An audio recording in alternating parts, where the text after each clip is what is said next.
Halo semuanya, welcome to AOC Online Service. Happy Sunday to you all. Welcome bagi yang baru atau yang sudah sering mengikuti ibadah online. Welcome bagi yang Kristen dan non-Kristen sekalipun. We're so glad you can join us today. Nah, hari ini kita akan menyembah Tuhan bersama melalui nyanyian dan pujian. Kita juga akan diberi kesempatan untuk membawa pemberian kita kepada Tuhan. Dan last but not least, kita juga akan mendengarkan pesan firman Tuhan yang akan menginspirasi dan membangun hidup kita menjadi lebih baik. So are you ready? Selama ibadah berlangsung, jangan canggung untuk ikut bertepuk tangan, bersorak-sorai, mengatakan haleluya atau amin, karena ini semua ekspresi cinta kita kepada Tuhan. Dan meskipun kita beribadah secara online, jangan lupa kita tetap bisa interaksi dengan satu sama lain melalui comment section di YouTube, atau kita bisa membagikan link YouTube ini ke keluarga, ke tetangga, atau ke saudara kalian semua. So, enjoy the service. God bless. Halo semuanya, welcome to AOC Online Service. Kita mau berdiri bersama-sama, kita mau bernyanyi.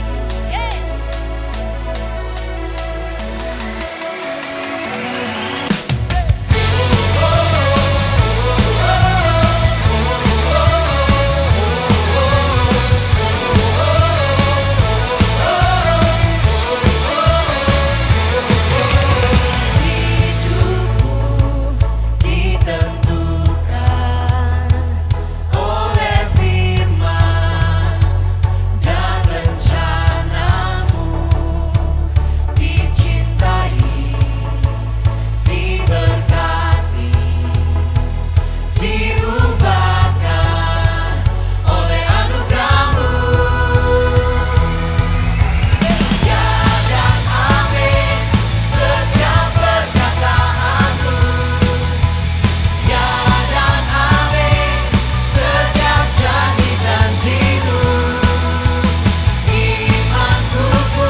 percaya.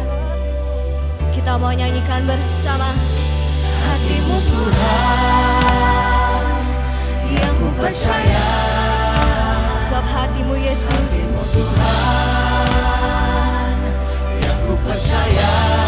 Because we trust you Lord. Hatimu Tuhan yang ku percaya. Hatimu Tuhan yang ku percaya. Bapakku, hatimu dapat ku percaya. Setiap musim hidupku, perbuatanmu terbukti. Bapakku, hatimu dapat ku percaya. Setiap karya tanganmu mendatangkan kebaikan bagiku. Mari sekali lagi katakan bersama. Bapakku, oh yes God, hatimu dapat ku percaya. Setiap musim hidupku, perbuatanmu terbukti. Bapakku, hatimu dapat ku percaya. Setiap karya tanganmu Tuhan, setiap musim kehidupan kami. Setiap musim hidupku, oh yes God, setiap karya tanganmu mendatangkan kebaikan bagiku. Tepuk tangan bagi Yesus kita. Thank you Lord. Kami tahu Tuhan, rencana-Mu indah bagi kami Yesus. Sebab hanya Kau Tuhan yang dapat kami percaya. Janji-Mu selalu nyata bagi kami Yesus. Ini yang kami yakini bersama. Aku percaya janji-Mu ya dan amin. Kasih-Mu setia di dalam hidupku. Aku percaya anugerah-Mu besar, lebih dari semua yang dapat ku pinta. Mari nyanyikan. Aku percaya janji-Mu ya dan amin. Kasih-Mu setia di dalam kehidupan kami, di dalam hidupku. Thank you Lord. Aku percaya anugerah-Mu besar, lebih dari semua yang dapat ku pinta. Boleh kita angkat tangan kita bersama. Aku percaya janji-Mu ya dan amin. Kasih-Mu setia di dalam hidupku. Aku percaya anugerah-Mu besar, lebih dari semua yang dapat ku pinta. Lift up your hands. Aku percaya janji-Mu ya dan amin. Kasih-Mu setia di dalam hidupku. Aku percaya anugerah-Mu besar, lebih dari semua yang dapat ku pinta. Lebih dari semua yang dapat ku pinta. Lebih dari semua yang dapat ku pinta. Boleh kasih tepuk tangan yang luar biasa bagi Yesus kita dimanapun Anda berada. Oh, we praise you Lord, we praise you God, we praise you Lord. Hari ini saya ingin mengajak kita sama-sama mempersiapkan elemen perjamuan kudus kita bersama. Dan kita tahu bahwa hari ini kita merayakan kebaikan Tuhan, karya Tuhan. Tuhan yang mati bagi kita sebelum kita memahami rencana keselamatannya bagi manusia. Tuhan yang mengasihi kita sebelum kita bisa mengasihi Tuhan kembali. Tuhan yang memberkati kita sebelum kita tahu bagaimana menyenangkan hati Tuhan. Saya ingin mengajak kita sama-sama memegang elemen perjamuan kita. Bapa yang di surga, di tangan kami ada lambang tubuh dan darah Kristus, yaitu cawan dan roti. Dan hari ini sama-sama kami ingin menghayati lagi, menghargai lagi, menghormati lagi semua yang sudah Yesus kerjakan bagi kehidupan kami. Bukan karena hebatnya kami, bukan karena sempurnanya kami, bukan karena betapa amazing performa kehidupan kami di hadapan Engkau sehingga Engkau mati buat kami. Tapi biar kami sama-sama memegang prinsip ini. Sebelum kami tahu bagaimana mengasihi Tuhan, Engkau sudah terlebih dulu mengasihi kami, mati bagi kami, mengorbankan seluruh kehidupan-Mu bagi kami. Dan biar hari ini ketika kami memegang lambang tubuh dan darah Yesus, hati kami boleh limpah dengan ucapan syukur, menyadari kami nggak pernah sendirian, kami nggak pernah ditinggalkan, kami nggak pernah diabaikan, tapi kami dipikirkan. Engkau peduli bagi kehidupan kami, Engkau sayang akan kehidupan kami, dan Engkau punya rencana yang luar biasa bagi setiap kehidupan kami ya Tuhan.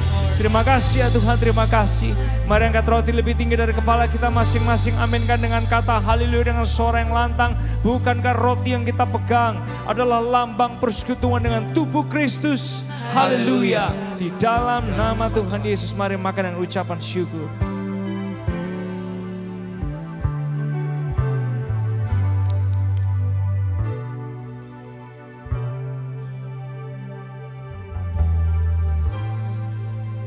Sebuah kehormatan bagi kami untuk boleh merayakan kuasa darah Yesus. Tuhan, ingatkan kami bahwa kuasa darah Yesus itu tetap sama dulu, sekarang, sampai selama-lamanya. Kalau ada di antara kami hari yang datang dalam kondisi sakit, ingatkan kami saat kami ditandai dengan kuasa darah Yesus. Sakit pun bisa disembuhkan, kami bisa dipulihkan, mujizat bisa terjadi dalam kehidupan kami. Kalau ada di antara kami yang hari ini kami datang kepada Tuhan dalam kondisi kami berdosa, ketika kami ditandai dengan kuasa darah Yesus, ingatkan kami semua bahwa kami bisa diampuni dan kami bisa menjalani kehidupan yang merdeka dari dosa, karena Engkau Tuhan yang memulihkan hidup kami. Kalau kami datang hari ini yang mungkin kondisi kami patah pengharapan, iman kami mulai goyah, ingatkan kami saat kami ditandai dengan kuasa darah Yesus. Ada pemulihan di dalam Engkau, ada kekuatan yang baru, ada pengharapan di dalam Engkau. Dan saat kami ditandai dengan kuasa darah Yesus, ingatkan kami semua, tidak ada satu kutuk pun yang dapat menempa kehidupan kami. Karena kuasa darah Yesus lebih besar daripada segala-galanya. Come on, yang percaya angkat cawan lebih tinggi dari kepala kita masing-masing. Aminkan dengan kata haleluya dengan suara yang lantang. Bukankah cawan yang kita pegang adalah lambang persekutuan dengan darah Yesus? Haleluya. Mari minum bersama-sama dan terima mujizat kita bersama.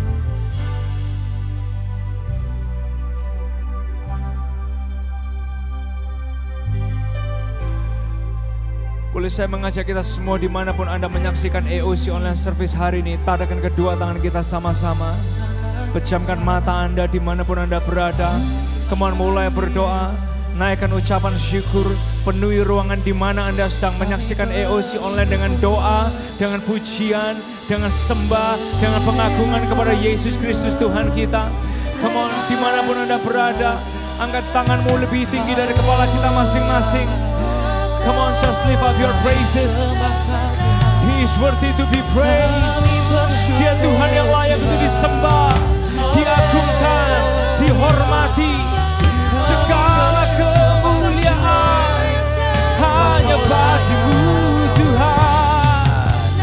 Pengagungan kami, penghormatan kami bagi Yesus, bagi Kristus Tuhan, Raja segala raja. Oh haleluya. Oh we praise you Lord.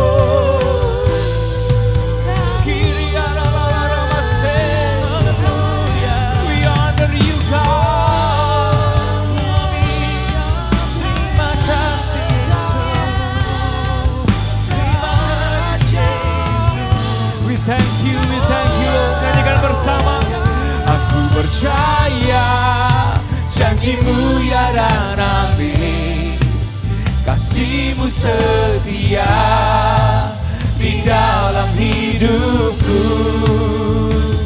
Aku percaya anugerah-Mu besar, lebih dari semua yang dapat ku pinta. Mari angkat tangan kita sama-sama deklarasikan, aku percaya janji-Mu ya dan amin.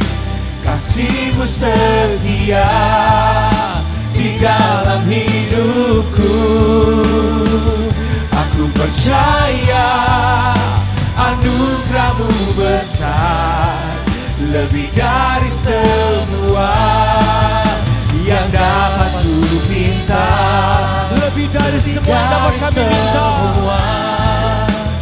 Janji-Mu ya dan amin bagi hidup kami.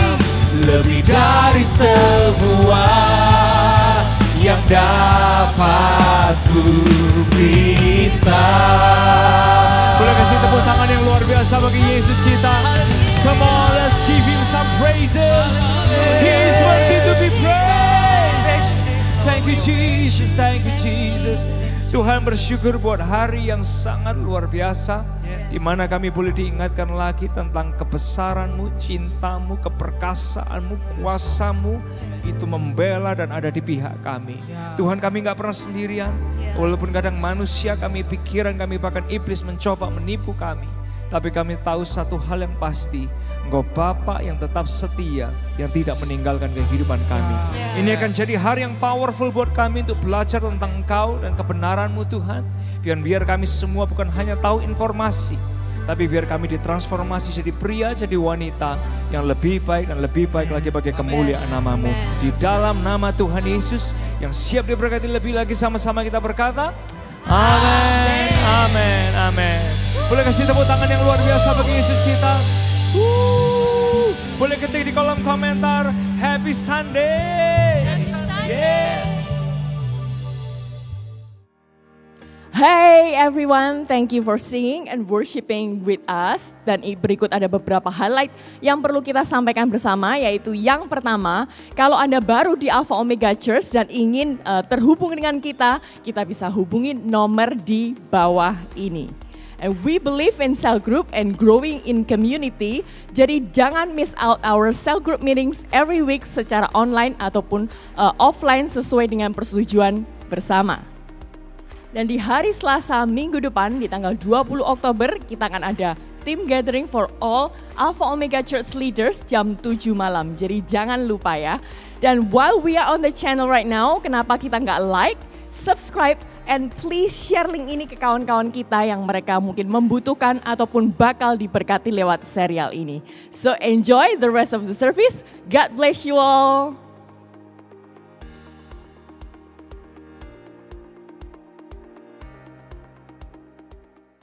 Halo semua, aku Jennifer dari AOC Surabaya. Aku aslinya dari Medan, baru pindah ke Surabaya Agustus 2018. Pertama kali aku datang ke AOC September 2018 diajakin II Angel. Dulunya aku bukan Kristen, jadi aku datang ke gereja ini aku nggak tahu mau ngapain, jadi hanya ikut doang. Tapi setelah itu aku juga tetap datang dan pelan-pelan aku ngerti di gereja itu ngapain aja. Setiap kali aku datang ke gereja, aku bisa ngerasa damai banget dan aku juga belajar banyak hal baru dari firman yang disampaikan. Sampai akhirnya orang di sekitarku dan aku sendiri juga menyadari banyak sifat buruk dalam diriku yang diubahkan Tuhan. 2 bulan setelah bergereja di AOC, aku mengambil langkah untuk dibaptis. Setelah itu aku juga gabung di Komsel dan Hattrick. Setiap pertemuan Komsel aku merasa semakin belajar dan bertumbuh. Tapi pas awal-awal aku ngerasa kayak belum terbiasa dengan adanya Komsel. Setelah itu pun aku masih ikut one-to-one supaya lebih ngerti tentang Kristenan dan juga ikut Victorious Life dan Glorious Life. Mei 2019 aku dikasih kesempatan untuk melayani di bagian hospitality. Dari pelayanan ini aku belajar banyak, terutama cara berkomunikasi dengan orang. Nggak lama setelah itu aku juga dikasih kesempatan lagi untuk melayani di Komsel sebagai tim inti. Sejak pandemi ini memang banyak hal yang harus berubah, termasuk cara kita beribadah dan cara kita Komsel. Tapi di tengah pandemi ini juga, Komselku mengalami pertumbuhan yang baik banget. Komselku harus ada sedikit reshuffle. Awalnya aku memang agak deg-degan karena Nggak tahu nanti temennya berubah terus nanti bisa adaptasi atau enggak. Tapi setelah dijalanin malah semuanya fine dan aku bersyukur banget karena aku juga semakin diperlengkapi. Aku sadar kalau Tuhan ngasih aku kepercayaan yang lebih lagi. Aku bisa ada di komselku yang sekarang dan bertumbuh bareng temen di komselku karena Tuhan udah ngerencanain semuanya dan rancangannya pasti yang terbaik. Lewat kesempatan ini, aku ingin ngajak kita semua untuk nggak berhenti bersemangat komsel dan ngajakin teman-teman kita dalam kondisi apapun. Kita nggak pernah tahu ajakan kita akan ada hasil seperti apa. Kadang bisa jadi ada orang-orang seperti aku yang diajak kemudian mengalami Tuhan dan bertumbuh banget di dalam Tuhan dan bisa dipakai Tuhan untuk membangun orang lain juga. Aku bersyukur banget ada AOC dan orang-orangnya yang luar biasa. Tetap semangat, God bless us. Sebelum kita masuk dalam pemberian kita, aku ingin mengajak kita melihat suatu ayat yang ditemukan di Yohanes 3 ayat ke-16. Mari kita lihat di layar dan mari kita baca bersama-sama. Karena begitu besar kasih Allah akan dunia ini, sehingga ia telah mengaruniakan anaknya yang tunggal, supaya setiap orang yang percaya kepadanya tidak binasa, melainkan beroleh hidup yang kekal. Nah, ini ayat yang merupakan salah satu ayat paling terkenal di Alkitab, yang berbicara tentang kepercayaan dan keselamatan. Tapi ada makna lain yang menarik dan penting yang juga dapat ditemukan di ayat ini. Di kalimat pertama tertulislah, karena begitu besar kasihnya Allah kepada dunia ini sehingga ia mengaruniakan, atau kata lain memberikan. Di bahasa Inggrisnya, for God so loved the world that he gave. You see, love gives. There's a relationship, ada hubungan antara loving and giving. When you love someone, you will want to give something. Ketika kita mengasihi seseorang, kita pasti akan mau memberinya sesuatu. Karena seringkali giving itu adalah bentuk atau tanda atau bukti cinta kita. Bisa dibilang giving is loving in action. Jadi hari ini dalam pemberian kita, fondasi yang paling penting adalah memberi berdasarkan oleh kasih. Karena kalau kita dapat memberi berdasarkan oleh kasih, kita akan memberi secara tulus, ikhlas, dengan semangat, dan dengan senang hati. Nah, bagaimana sih cara memberi berdasarkan dengan kasih? Untung saja kita punya contoh yang sempurna, teladan kita, yaitu Tuhan Yesus sendiri.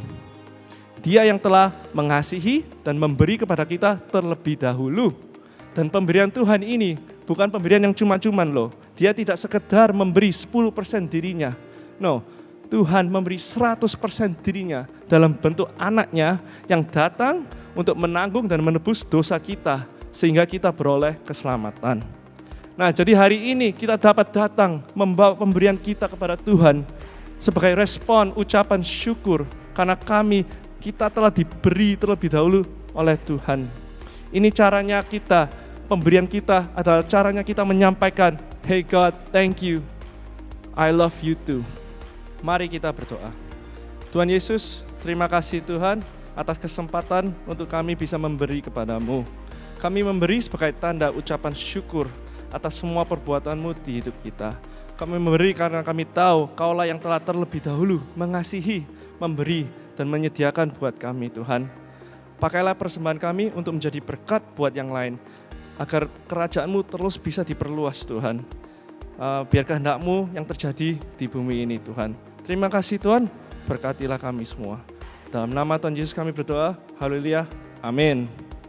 Kalau Anda leaders, jemaat, dan kawan AOC, Anda bisa memberi ke nomor rekening AOC yang tertera di layar. Kalau Anda bukan jemaat AOC, Anda bisa memberi kepada gereja lokal Anda sendiri. Kalau Anda belum memiliki rumah rohani dan Anda mau terlibat memberi, Anda juga bisa terlibat dan memberi ke AOC di nomor rekening yang tertera di layar. Thank you for your giving. God bless you.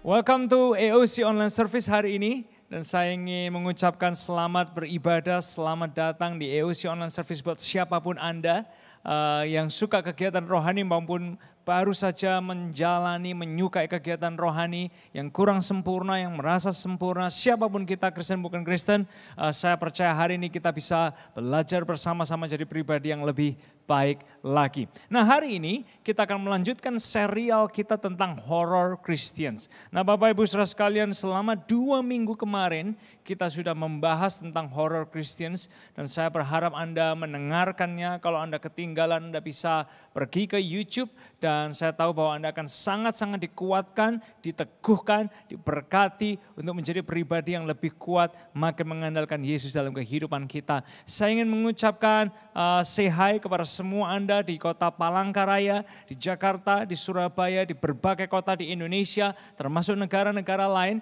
Saya tahu ini akan jadi hari yang luar biasa buat kita. Oleh sebab itu saya ingin memulai dan ingin memberitahu kita bahwa judul dari apa yang kita bahas di bagian yang ketiga adalah menciptakan Tuhan, tentang menciptakan Tuhan. Nah, selama pandemi ini ada banyak hal yang bisa saya lakukan, mulai disiplin berdoa, disiplin baca firman, disiplin berolahraga, lalu ada banyak hal yang bisa kita lakukan, ambil online course termasuk planning, meeting, strategizing, dan banyak hal lagi. Lalu saya menemukan ternyata menarik juga ya kalau di musim pandemi ini saya belajar untuk melukis atau menggambar gitu saudara. Lalu hari ini saya kepingin banget Anda menyaksikan bagaimana hasil saya belajar menggambar supaya Anda juga bisa tahu progresnya gitu saudara. Oleh sebab itu saya minta tolong kepada volunteer yang sangat sibuk banget, waktunya sangat mahal banget, tapi beliaunya bersedia untuk ada di sini. Boleh kita welcome Mr. Ganda. Boleh kasih tepuk tangan buat Mr. Ganda dimanapun Anda berada. Ya, Bapak Ibu saudara sekalian, saya kepingin mencoba menggambar dan menunjukkan kepada Bapak Ibu saudara sekalian bagaimana melukis, menggambar seorang sosok ini, supaya dari gambaran saya ini Anda bisa membayangkan dan menemukan, oh ternyata bukan hanya bisa kelihatan bagus gambarannya, tapi saya juga bisa menunjukkan karakteristik orangnya. So saya akan mulai dan nanti Anda bisa jadi penilai dari lukisan dan gambaran saya. Ready? Oke. Saya mulai dulu dari matanya.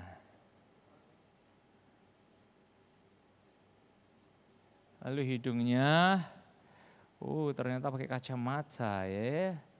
Pakai kacamata, ya. Rambutnya, oke rambutnya itu di pihak sebelah, di belahnya itu sebelah kiri ternyata. And man, turns out he's gonna look so cool, yeah. And then, dengan shirtnya, very nice.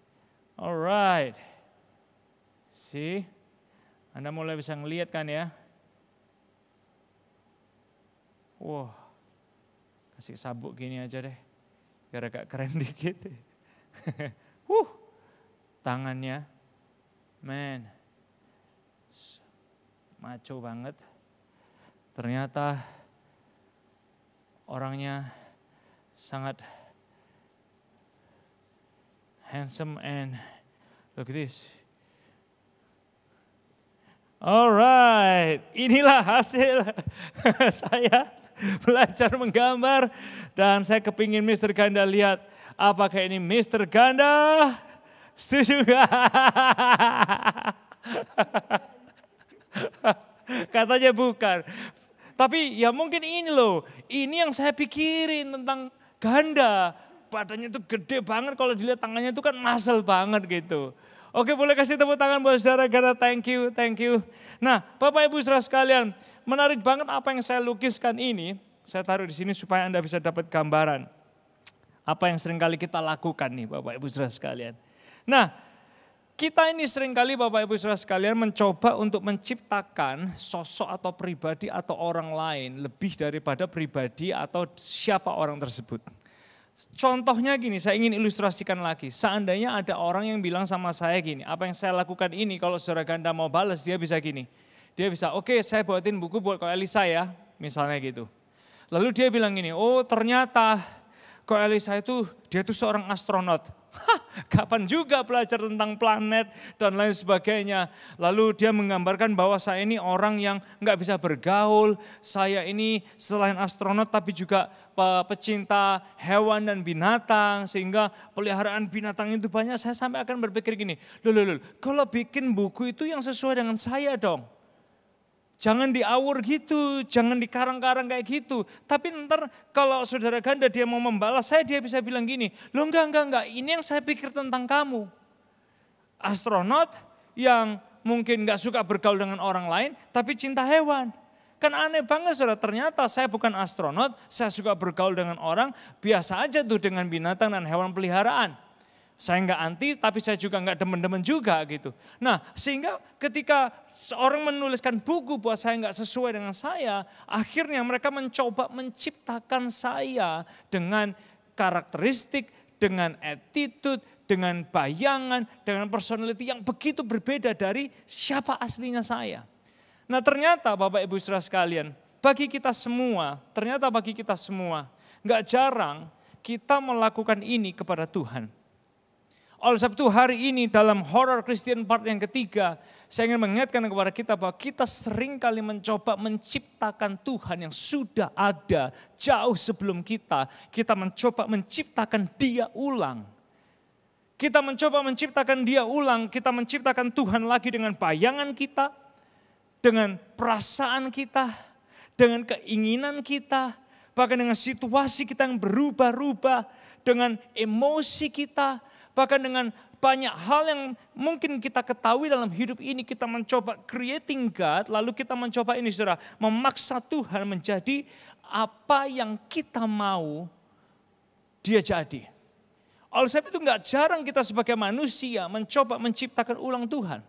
Tapi kenyataannya adalah ini, Tuhan yang kita butuhkan itu yang seperti apa?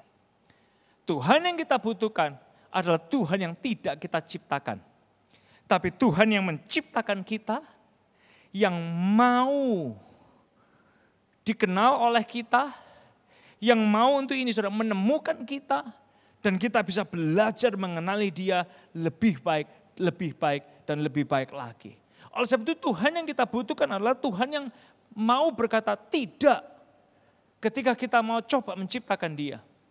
Tuhan yang kita butuhkan adalah Tuhan yang mengingatkan kita, kamu manusia, you don't construct me. Justru aku yang menciptakan kamu. I construct you. Yang kita butuhkan adalah Tuhan yang seperti ini. Yang tidak kita ciptakan, tapi justru menciptakan kita dan mau menemukan kita dan mau dikenali oleh kehidupan kita. Nah, oleh sebab itu ada sebuah pelajaran yang menarik sekali dari perjalanan orang Israel. Karena ternyata Tuhan itu tahu kelemahan manusia. Kita semua manusia cenderung mencoba menciptakan Tuhan daripada sadar bahwa kita ini hanya ciptaan dan kita perlu bergantung penuh pada pencipta kita. Nah oleh sebab itu contoh ketika Musa dia lagi naik ke atas gunung untuk berjumpa dengan Tuhan. Orang-orang Israel di bawah lagi ribut. Tahu nggak apa yang mereka lakuin? Mereka mencoba menciptakan Tuhan dengan membuat lembu emas. Nah oleh karena itu Tuhan sadar kok kelemahan manusia termasuk Israel termasuk kita semua hari ini adalah seringkali kita mencoba creating God, mencoba menciptakan ulang Tuhan dengan kondisi, keadaan, perasaan, emosi, keinginan kita semua. Dan Tuhan ingin mengingatkan kepada kita semua lewat sebuah pesan dalam Ulangan pasal yang ke-6 ayat yang ke-4 sampai yang ke-23. Sebuah pesan yang disampaikan kepada Israel. Dan saya tahu ini juga menjadi pesan yang penting dan powerful buat kita semua. Di Ulangan pasal yang ke-6, ayat yang ke-4 sampai ayat yang ke-23. Nah kalau Anda sudah siap, boleh ketik di YouTube Anda masing-masing, I'm ready. Dimanapun Anda berada, boleh lihat orang kanan kiri saudara, Anda kasih tahu mereka, I'm ready. Nah saya ingin membacakan dari ayat yang ke-4 sampai ayat yang ke-23. Dengarlah hai orang Israel, Tuhan itu Allah kita, Tuhan itu Esa. Kasihilah Tuhan Allahmu dengan segenap hatimu dan dengan segenap jiwamu dan dengan segenap kekuatanmu. Apa yang kuperintahkan kepadamu pada hari ini haruslah engkau perhatikan. Haruslah engkau mengajarkannya berulang-ulang kepada anak-anakmu dan membicarakannya apabila engkau duduk di rumahmu. Apabila engkau sedang dalam perjalanan, apabila engkau berbaring dan apabila engkau bangun. Haruslah juga engkau mengikatkannya sebagai tanda pada tanganmu dan haruslah itu menjadi lambang di dahimu. Dan haruslah engkau menuliskannya pada tiang pintu rumahmu, pada pintu gerbangmu. Maka apabila Tuhan Allahmu telah membawa engkau masuk ke negeri yang dijanjikannya dengan sumpah kepada nenek moyangmu, yakni Abraham, Ishak dan Yakub, untuk memberikannya kepadamu kota-kota yang besar dan baik yang tidak kau dirikan. Rumah-rumah penuh berisi berbagai-bagai barang baik yang tidak kau isi, sumur-sumur yang tidak kau gali, kebun-kebun anggur dan kebun-kebun zaitun yang tidak kau tanami, dan apabila engkau sudah makan dan menjadi kenyang, maka berhati-hatilah supaya jangan engkau melupakan Tuhan yang telah membawa kamu keluar dari tanah Mesir, dari rumah perbudakan. Engkau harus takut akan Tuhan Allahmu, kepada Dia haruslah engkau beribadah dan demi namanya haruslah engkau bersumpah. Janganlah kamu mengikuti Allah lain dari antara Allah bangsa-bangsa sekelilingmu. Sebab Tuhan Allahmu adalah Allah yang cemburu di tengah-tengahmu, supaya jangan bangkit murka Tuhan Allahmu terhadap engkau, sehingga Ia memunahkan engkau dari muka bumi. Janganlah kamu mencobai Tuhan Allahmu seperti kamu mencobai Dia di Masa. Haruslah kamu berpegang pada perintah, peringatan dan ketetapan Tuhan Allahmu yang diperintahkannya kepadamu. Haruslah engkau melakukan apa yang benar dan baik di mata Tuhan, supaya baik keadaanmu dan engkau memasuki dan menduduki negeri yang baik yang dijanjikan Tuhan dengan sumpah kepada nenek moyangmu. Dengan mengusir semua musuhmu dari hadapanmu, seperti yang difirmankan Tuhan. Apabila di kemudian hari anakmu bertanya kepadamu, apakah peringatan, ketetapan dan peraturan itu yang diperintahkan kepadamu oleh Tuhan Allah kita? Maka haruslah engkau menjawab anakmu itu, kita dahulu adalah budak Firaun di Mesir, tetapi Tuhan membawa kita keluar dari Mesir dengan tangan yang kuat. Tuhan membuat tanda-tanda dan mujizat-mujizat yang besar dan yang mencelakakan terhadap Mesir, terhadap Firaun dan seisi rumahnya di depan mata kita. Tetapi kita dibawanya keluar dari sana supaya kita dapat dibawanya masuk untuk memberikan kepada kita negeri yang telah dijanjikannya dengan sumpah kepada nenek moyang kita. Tuhan Allah kita memerintahkan kepada kita untuk melakukan segala ketetapan itu dan untuk takut akan Tuhan Allah kita supaya senantiasa baik keadaan kita dan supaya Ia membiarkan kita hidup seperti sekarang ini. Nah, Bapak Ibu Saudara sekalian, ayat yang tadi kita baca, teks yang tadi kita baca itu ditulis oleh Musa sebelum Musa meninggal. Nah, menariknya pesan ini bukan hanya sekedar soal tahu tentang Tuhan. Pesan ini bukan hanya sekedar soal ia percaya bahwa adanya Tuhan, tapi pesan ini disampaikan soal ini dari generasi ke generasi mereka harus tetap fokus. Fokus ngapain? Mengenali Tuhan dengan benar yang menciptakan kita supaya dari generasi ke generasi mereka terhindarkan dari mencoba ini. Menciptakan Tuhan sesuai keinginan mereka sendiri. Nah, pesan ini juga buat kita. Dari generasi ke generasi supaya apa? Kita ingat bahwa Tuhan yang menciptakan kita dan kita bisa terhindar dari mencoba menciptakan Tuhan sesuai dengan keinginan kita juga. Nah, karena apa? Kondisi konteks saat itu ada banyak dominan belief di momen itu. Ada banyak Tuhan. Tergantung kota, provinsi, negeri-negeri manapun yang ada di sekitar Israel. Ada Tuhan gunung, ada Tuhan daratan, ada Tuhan lautan. Termasuk kepercayaan adat tradisional yang begitu banyak dari negeri-negeri yang ada di sekitar Israel. Nah, Anda bisa bayangkan begitu banyaknya kepercayaan adat, istiadat, dan nama-nama Tuhan di sana waktu itu. Penting banget buat Musa untuk menyampaikan pesan ini. Termasuk bagi kita hari ini di Indo. Di Jawa itu punya kepercayaannya sendiri. Di Kalimantan itu punya kepercayaannya sendiri. Di Sumatera itu punya kepercayaannya sendiri. Di Sulawesi, di Papua, dimanapun di Indonesia ini selalu ada kepercayaannya sendiri-sendiri. Sehingga ini yang terjadi. Siapapun kita, setiap orang yang sedang menyaksikan acara ini pun, kita bisa percaya Tuhan untuk diri kita masing-masing sesuai dengan kriteria dan keinginan yang kita mau. Akhirnya kita mulai menyambungkan, kita bikin opsi lalu we try to create another image of God yang sudah ada terlebih dulu sebelum kita. Karena apa Bapak Ibu Saudara sekalian? Itu semua kecenderungan manusia untuk mencoba menciptakan ulang Tuhan daripada menyadari bahwa kita ini ciptaan yang perlu submit dan perlu percaya kepada Dia. Nah oleh sebab itu Musa memberikan sebuah reminder yang penting kepada Israel. Tentang Tuhan seperti apa sih yang kita butuhkan? Tuhan yang kita butuhkan adalah Tuhan yang tidak kita ciptakan. Tapi Tuhan yang menciptakan kita, yang mau untuk menemukan kita dan bahkan mau dikenali dan kita bisa mempelajari dan mengenali Dia dengan lebih lagi. Oleh sebab itu yang kita butuhkan adalah Tuhan yang mau berkata no ketika kita mencoba menciptakan Dia ulang. Yang kita butuhkan adalah Tuhan yang akan reminding kita, mengingatkan kita, kamu manusia tidak menciptakan aku, tapi akulah yang menciptakan kamu. You don't construct God, but He constructs us. Dia yang menciptakan kita semua. Nah Bapak Ibu Saudara sekalian, sehingga kalau kita sadar bahwa ini kecenderungan kita manusia, mencoba untuk menciptakan lagi ulang Tuhan sesuai dengan keinginan, perasaan, kondisi, situasi yang berubah-berubah. Apa sih yang perlu kita alami supaya kita tidak terjebak dalam keinginan ini untuk menciptakan ulang Tuhan? Apa yang perlu kita alami supaya kita bisa belajar mempercayai Dia dan bisa terus ini mengenali Dia dengan benar seperti siapa Dia aslinya. Ini yang pertama yang harus kita ketahui Bapak Ibu Saudara sekalian. Yang harus kita alami adalah yang pertama perubahan transformatif. Perubahan transformatif. Boleh ketik di YouTube dimanapun Anda sedang menyaksikan atau Anda boleh lihat orang kanan kiri, perubahan transformatif. Khususnya dalam hal mengasihi Tuhan dan sesama. Saya ingin mengingatkan kata-kata ini kepada kita. Di momen kita tidak berubah secara transformatif, di momen itu kita mulai berharap Tuhan yang harus berubah buat kita. Sekali lagi ya, di momen kita tidak berubah secara transformatif, di momen itu kita mulai berharap Tuhan yang harus berubah buat kita. Dari sejarah, dari waktu ke waktu ini terjadi. Di momen orang tidak berubah secara transformatif di dalam Tuhan, di momen itu juga orang tersebut akan berharap Tuhan yang harus berubah buat dia. Nah oleh sebab itu enggak salah pesan Musa yang tadi kita baca, dia bilang ini, cintai Tuhan with all your heart, with all your mind, and with all your strength.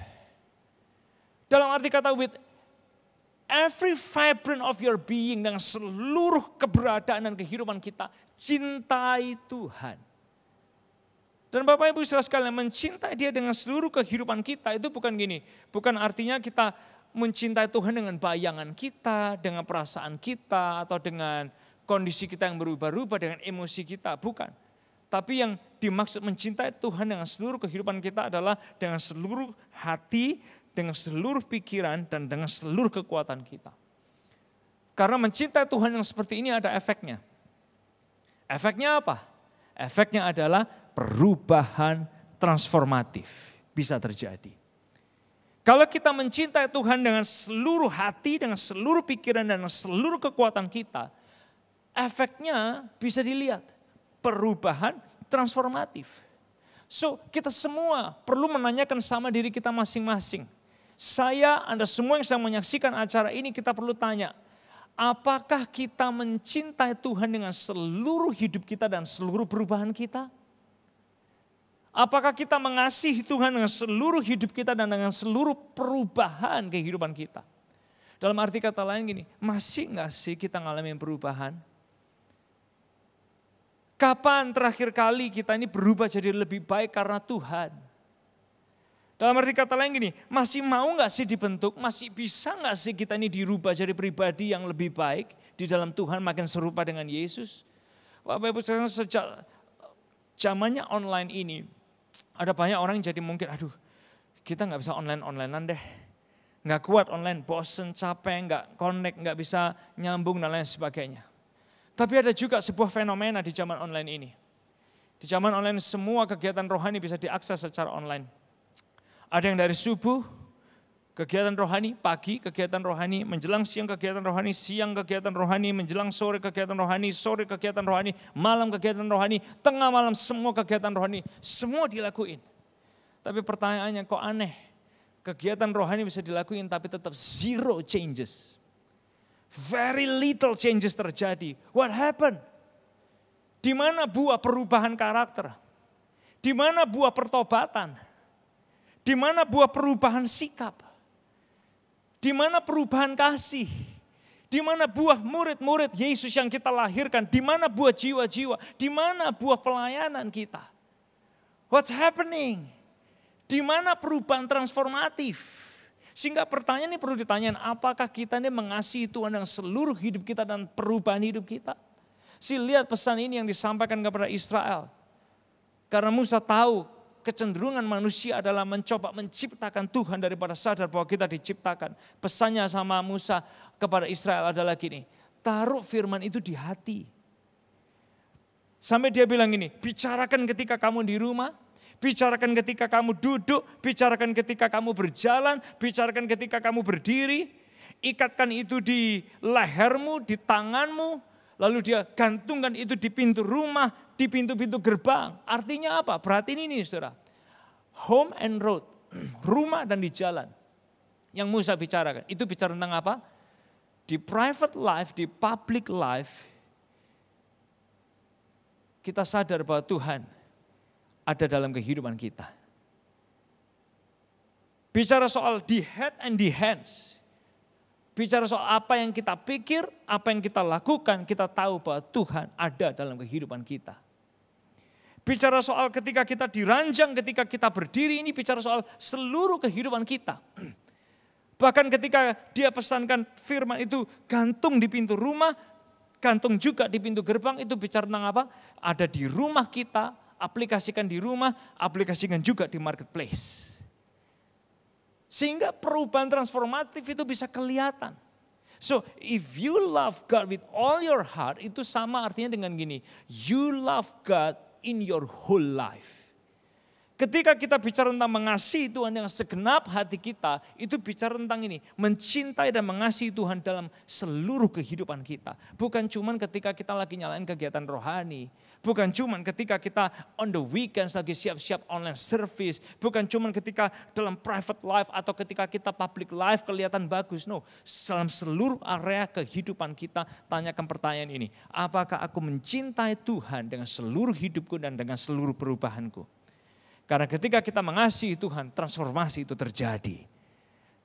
Bukan hanya kegiatan, tapi transformasi yang bisa terjadi. Bukan hanya informasi, tapi transformasi itu yang terjadi. Nah sehingga Bapak Ibu saya sekalian menarik sekali, Musa melanjutkan, artinya mengasihi Tuhan itu bukan hanya bagi pribadi, tapi juga bagi kehidupan korporat kita.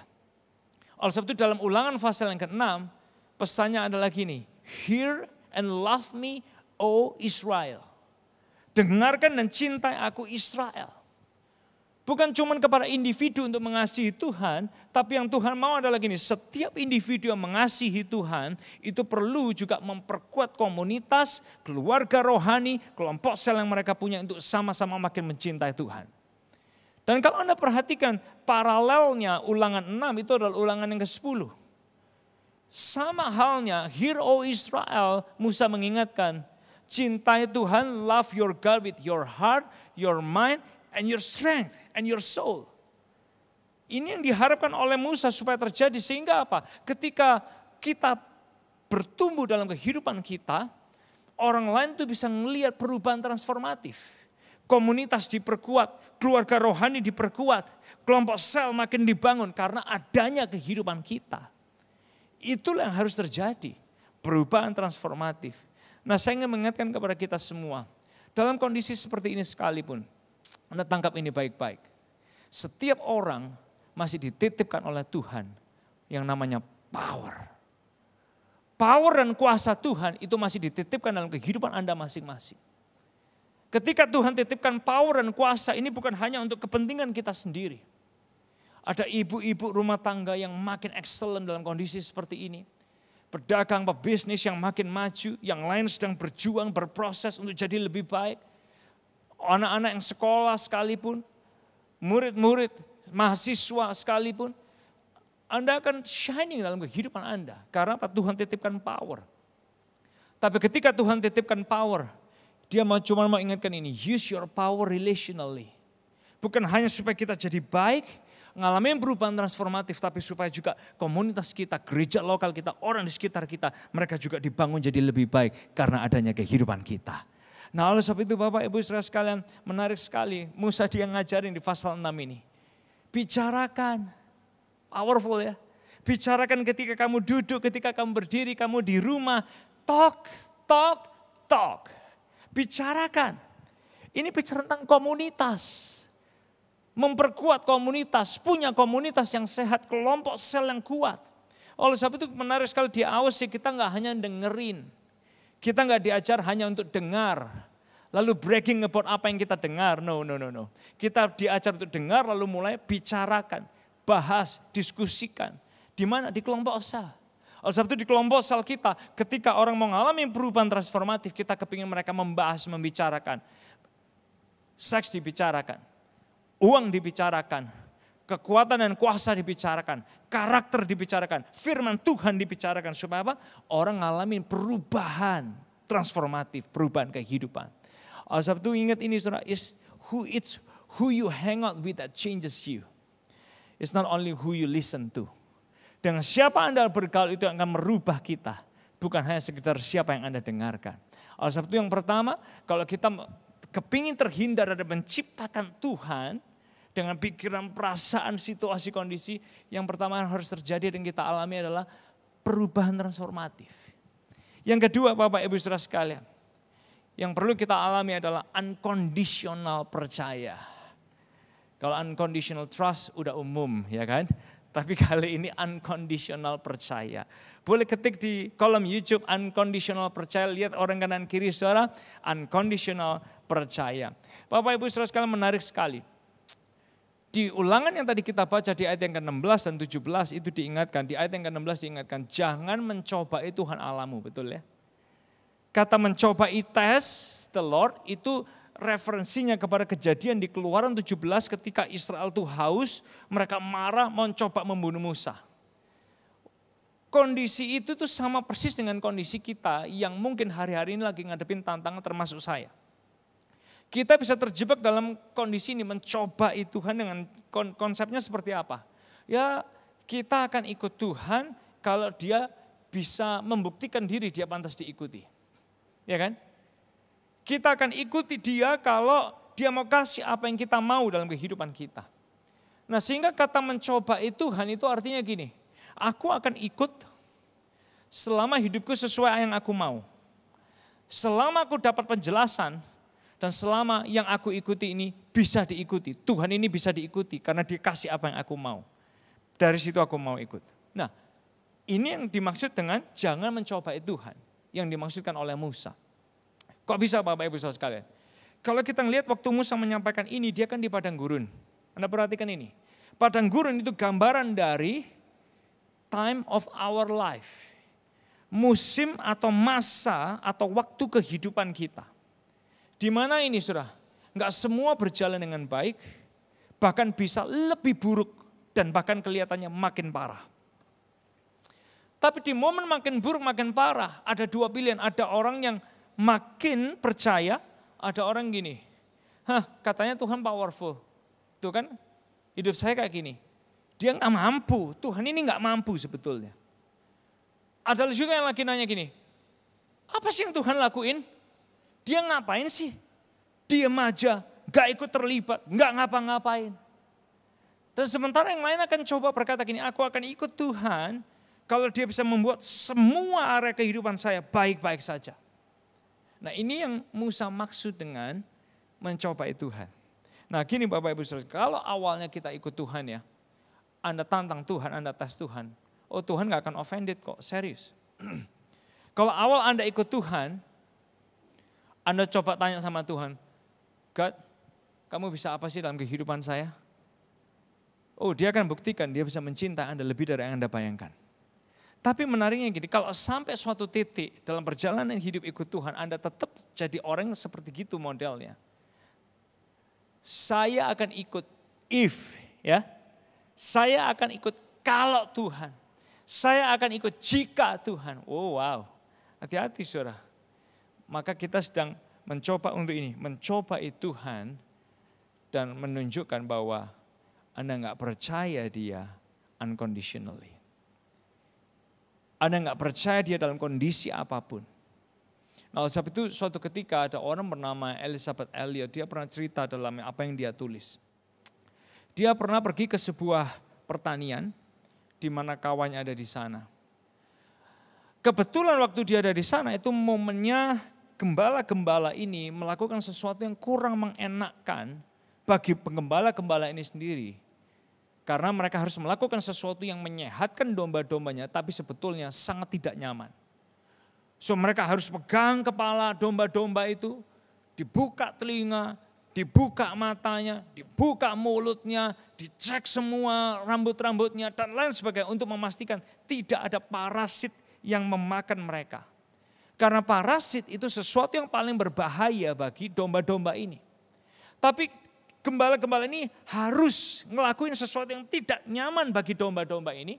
Pegang, bukain telinganya, matanya, mulutnya. Kadang mungkin sampai domba-domba itu bingung ngapain telinga dibuka-buka, matanya dibuka-buka, mulutnya dibuka-buka. Bukan cuma itu, mereka harus diceburin ke dalam sebuah air, tempat air di mana mereka harus dibersihkan. Dan ketika mereka diceburkan, seluruh badannya sampai kepalanya itu dibenamkan di air. Kalau ngelihat matanya dombanya, si Elisabeth Elliot tuh gambarin gini, matanya tuh sampai kayak kebingungan gitu. Dalam arti kata lain, domba-domba ini kan cuma taunya ada gembala yang they can trust. Dalam arti kata lain gini, kok mereka ngelakuin kayak gini ya? Mungkin mereka akan nanya gini dalam hati mereka domba-domba ini. What are you doing God? Kamu ini lagi ngapain sih Tuhan gitu. Kalau saya boleh ilustrasikan sederhanakan lagi gini. Saya sempat pernah punya kelinci. Nah kalau kita ini kan Tuhannya Tritunggal gini. Kalau kelinci saya waktu itu Tuhannya Duanggal. Emerson dan Alexa itu Tuhan ya. Kalau kelinci ini lagi disemprotin terus. Katanya anak saya dimandiin. Disemprotin terus. Kelinci itu sampai loncat sini, loncat sana, sembunyi sini, sembunyi sana. Matanya kebingungan. Dalam arti kata lain mereka bisa nanyanya gini. What are you doing God? Kenapa kok kayak gitu Bapak Ibu Saudara sekalian? Karena gini, menarik sekali Bapak Ibu Saudara sekalian. Gembala-gembala domba ini harus melakukan sesuatu yang tidak nyaman. Mereka mungkin gak bisa kasih penjelasan, mereka mungkin gak bisa kasih meyakinkan domba-domba ini. Tapi satu hal yang pasti, kalau domba-domba ini tidak ditreatment, tidak dirawat, tidak dibersihkan, tidak dimandikan dengan baik, kemungkinan besar mereka akan mati dimakan parasit daripada hidup. Gembala-gembala ini sangat peduli dan memastikan bahwa tidak satu domba pun mati hanya karena parasit. Tapi menarik sekali, dombanya nggak bisa ngerti. Karena apa? Antara domba dengan gembala, itu udah kayak gap intelligence, betul ya? Ada jarak intelijensi. Sama halnya antara anak saya dengan kelinci, ada gap intelligence. Gap intelijensi. Sama halnya antara kita dengan gembala agung kita, Bapa yang di surga, ada gap intelijensi. Tapi Bapak Ibu Saudara sekalian, karena dia Tuhan yang besar, dia Tuhan yang infinite. Kadang kita cuma perlu bisa berkata ini, God, I will trust you unconditionally. Ngerti gak ngerti, paham gak paham, baik atau buruknya, I will believe and I will obey you. Kalau kita bicara sama Tuhan dan kita nantang, Tuhan saya mau ikut kamu if. Saya akan follow kamu kalau. Saya akan dengerin kamu jika. Siapa kita sebetulnya? Kita bukan pribadi yang tahu awal dan akhirnya. Kita bukan yang menciptakan seluruh dunia ini. Tapi kita perlu belajar untuk bilang, kadang saya nggak ngerti loh Tuhan. Tapi saya tahu gembala saya peduli bagi hidup saya. Kadang saya nggak paham, tapi saya tahu He cares for me. And you know He is there for us. Unconditional percaya, ini yang perlu kita alami. Yang ketiga Bapak Ibu Saudara sekalian, gimana kita terhindar dari ini, mencoba menciptakan Tuhan lagi. Yang ketiga adalah storytelling, bercerita. Di ayat yang ke-24, ada sebuah jawaban yang diucapkan, gimana nanti kalau anak-anaknya nanya. Karena sekali lagi pesan Musa adalah talk. Bicarakan. Tentang Tuhan. Ceritakan. Di ayat ke-24 dikasih tahu gini, kenapa sih kok daddy ini, mami ini trusting God, percaya Tuhan, taat sama Tuhan, nurut sama Tuhan. Di ayat 24 kan jawabannya adalah ya karena Tuhan yang suruh. Karena Tuhan yang perintahkan. Nah jawaban ini kan kayaknya buat anak sekarang agak susah connect-nya. Buat anak sekarang gak susah nyambung untuk relate dengan jawaban itu. Kemungkinan besar suatu hari mereka kan bingung. Gak nyambung deh, orang tua saya ini trust God, obey God, loving God, ya kan? Karena disuruh gitu. Tapi ternyata jawabannya bukan hanya karena disuruh. Kalau misalnya anak kita, orang di sekitar kita tanya, kenapa sih kok you love God? Cinta Tuhan, mengasihi Tuhan, percaya sama Dia, men. Enggak harus lo percaya banget sama Tuhan, percaya setengah-setengah deh. Tapi ngapain kok kamu percaya banget? Ternyata Musa udah ngajarin jawabannya. Jawabannya sederhana, cuma satu. Tell the story. Ceritakan. Ayat 20 sampai ayat 23 itu gimana Musa ngajarin orang Israel cerita satu demi satu perjalanan kehidupan mereka. So kalau orang nanya, anak kita tanya, cerita apa? The story of the gospel. Gimana Tuhan terlebih dulu mengasihi kita. Dia mati buat kita yang masih berdosa. Dia datang untuk menyelamatkan kita yang gak peduli tentang Tuhan. That is the story, itu ceritanya.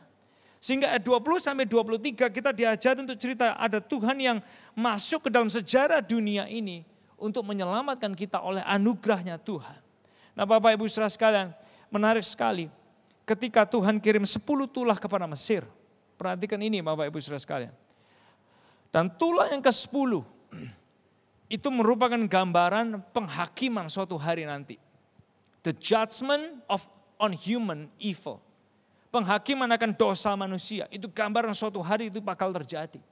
Dan ketika tulah ke-10, ini ilustrasi di dalam Alkitab. Dilakukan, terjadi, kok bisa orang Israel justru terluputkan. Kok bisa orang Israel yang gak kena? Sederhana sekali.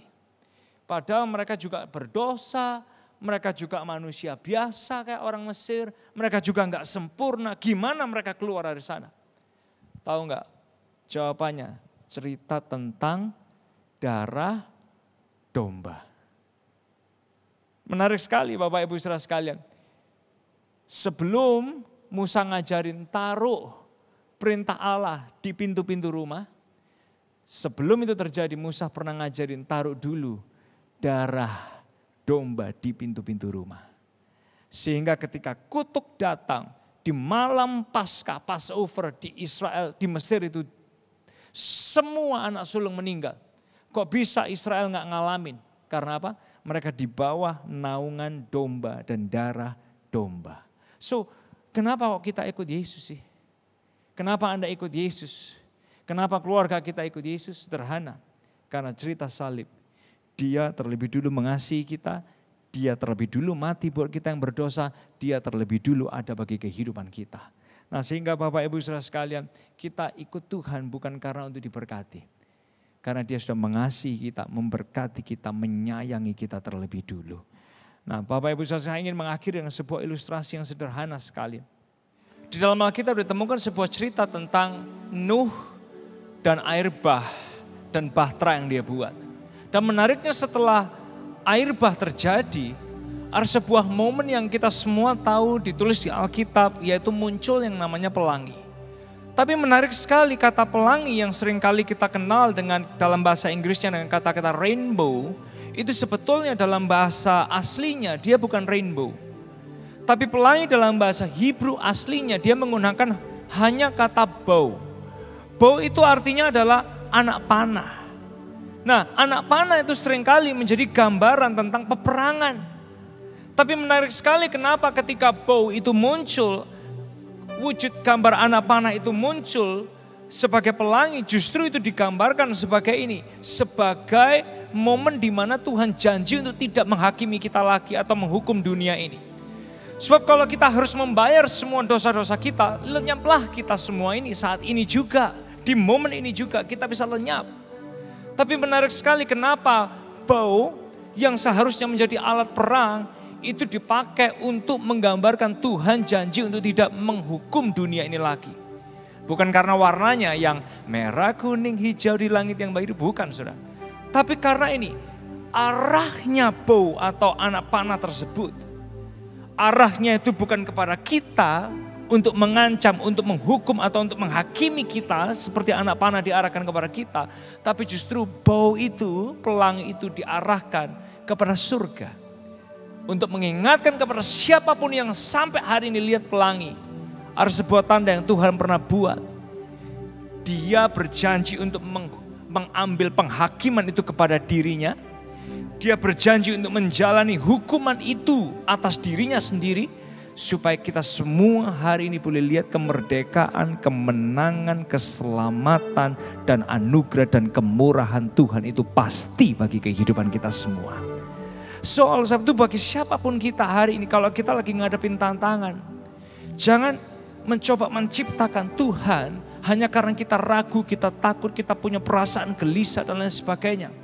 Lalu kita makin meragukan Tuhan, menjauhi Tuhan dan gak percaya, no. Tapi biar di momen kita menghadapi tantangan pergumulan yang kelihatannya gak gampang hari-hari ini. Sadari bahwa ada sebuah cerita yang bisa Anda ulang-ulang. Cerita di mana Tuhan datang bagi kita sebelum kita pernah datang kepada Tuhan. Cerita gimana Tuhan mengasihi kita sebelum kita tahu mengasihi Tuhan. Cerita di mana Tuhan memberkati kita sebelum kita tahu bagaimana membalas kebaikan Tuhan. Dan ketika kita sadar ada cerita yang powerful ini, Anda selalu tahu dan yakin Tuhan di pihak kita. Tuhan pembela bagi hidup kita. Oleh sebab itu di akhir dari khotbah ini Bapak Ibu Saudara sekalian, sekali lagi saya ingin mengingatkan kepada kita, jangan terjebak menciptakan Tuhan.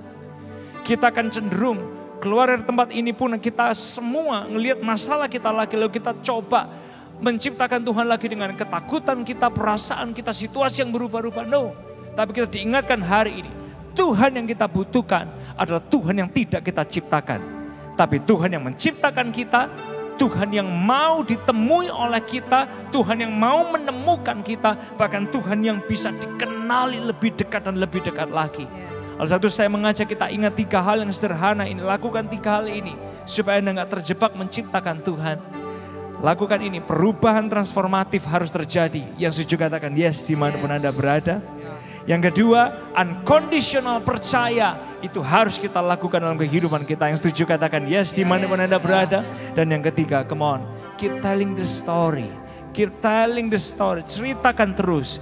Bukan karena kita, bukan karena kebaikan kita, tapi dia lebih dulu mengasihi, dia lebih dulu menyayangi, dia lebih dulu memikirkan, dia lebih dulu memberkati, dia lebih dulu melakukan hal-hal yang powerful bagi kehidupan kita semua. Sebelum saya mengajak kita menadahkan kedua tangan kita sama-sama, pejamkan mata Anda dimanapun Anda berada, bersama-sama dengan tim Praise and Worship nyanyikan lagu ini. Thank you God, terima kasih buat kebaikan-Mu. Satu-satunya yang ku andalkan, satu-satunya yang ku percaya, Engkau sumber kekuatan, sumber pengharapan, sumber kedamaian.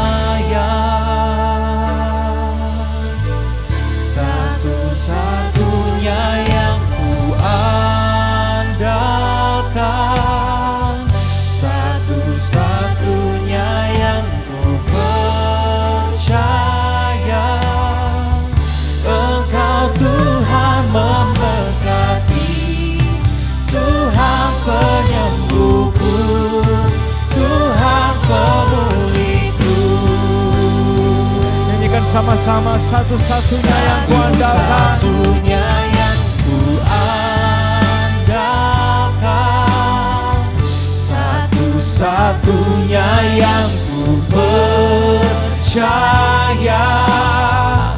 Engkau sumber kekuatan, sumber pengharapan, sumber kedamaian. We declare Satu-satunya yang ku andalkan, satu-satunya yang ku percaya. Engkau Tuhan memberkati, Tuhan penyembuhku, Tuhan pemulihku.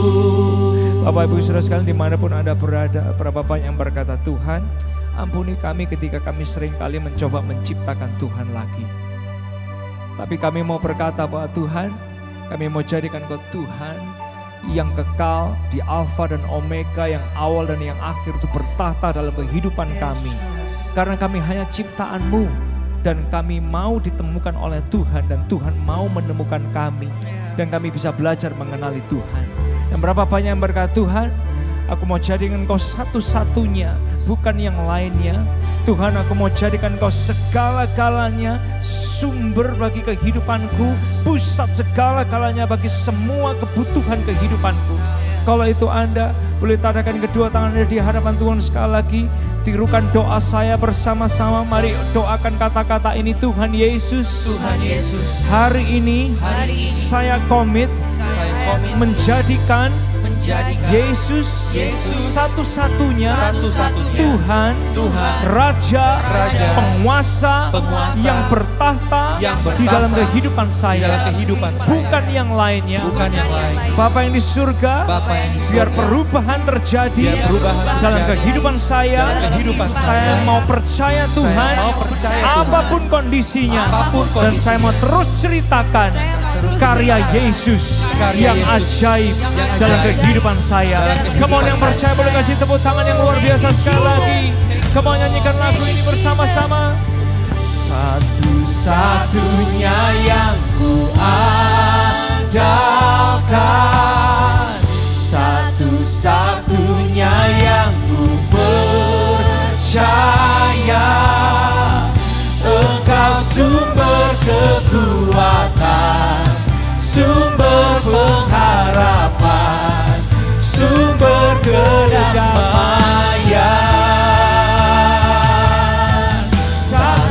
Satu-satunya yang ku andalkan, satu-satunya yang ku percaya. Engkau Tuhan memberkati, Tuhan penyembuhku, Tuhan pemulihku. Boleh kasih tepuk tangan yang luar biasa bagi Yesus kita sekali lagi dimanapun Anda berada. Thank you Jesus. Anda boleh buka mata Anda, Bapak Ibu Saudara sekalian. Saya tidak ingin menutup acara ini tanpa memberikan kesempatan kepada Anda untuk yang belum pernah menerima Yesus dalam hidup Anda, untuk menerima dan mengundang Dia masuk dalam hati Anda masing-masing.